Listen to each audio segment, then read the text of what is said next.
Universitas Warmadewa melaksanakan coaching klinik proposal hibah penelitian dan pengabdian kepada masyarakat di ruang sidang Sri Kesari Warmadewa yang diikuti oleh seluruh dosen yang ada. Coaching klinik ini diharapkan dapat meningkatkan budaya meneliti dan budaya pengabdian.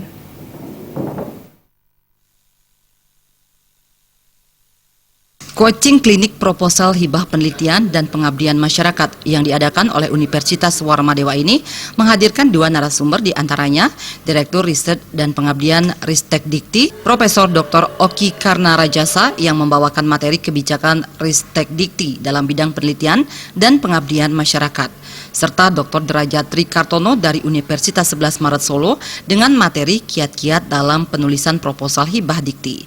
Ketua Yayasan Kesejahteraan Korpri Bali, Anak Agung Gede Oke Wisnumurti mengatakan, sesuai dengan program Universitas Warmadewa di tahun 2017 akan menjadi tahun kompetensi khususnya bagi seluruh dosen di Unwar dalam rangka meningkatkan aktivitas Tridharma khususnya di bidang penelitian dan pengabdian masyarakat.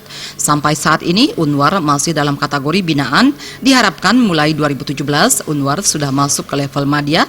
Tentunya ini peran dosen sangat diperlukan dalam bidang penelitian dan pengabdian masyarakat, utamanya dalam mendapatkan dana bantuan hibah dari Dikti.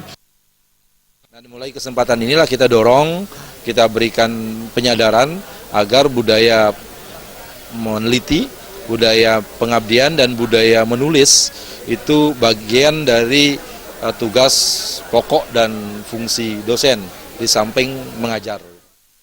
Rektor Universitas Warmadewa, Dr. Dewo Putuwijana mengatakan, selama ini Unwar mengalami permasalahan di bidang penelitian dan pengabdian masyarakat, di mana secara kualitas maupun kuantitas masih kurang. Salah satu penyebabnya adalah kemampuan untuk mengembangkan proposal. Dengan diadakannya coaching klinik ini diharapkan seluruh dosen Unwar mempunyai kapasitas yang memadai untuk mengembangkan proposal penelitian maupun pengabdian masyarakat. Ditambahkannya antara pengajar, pengabdi dan peneliti porsinya harus proporsional sehingga di tahun 2017 mampu meningkatkan dari binaan menjadi madya dan atau utama sehingga bisa berkiprah baik lokal, nasional maupun internasional.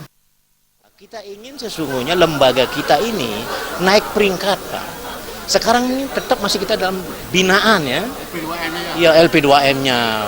Kita tidak berharap dia dibinasakan kan, di binaan.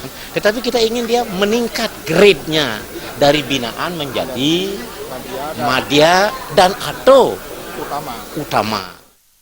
Direktur Riset dan Pengabdian Ristek Dikti, Profesor Dr. Oki Karnarajasa mengatakan, ada 4 komponen yang dinilai untuk memberikan peringkat pada sebuah perguruan tinggi, di antaranya SDM, manajemen penelitian, output atau pengeluaran penelitian, serta pendapatan perguruan tinggi yang bersumber dari kontrak.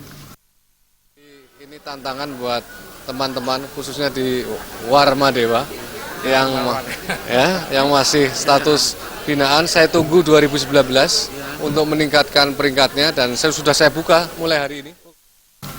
Ratna, Bali TV.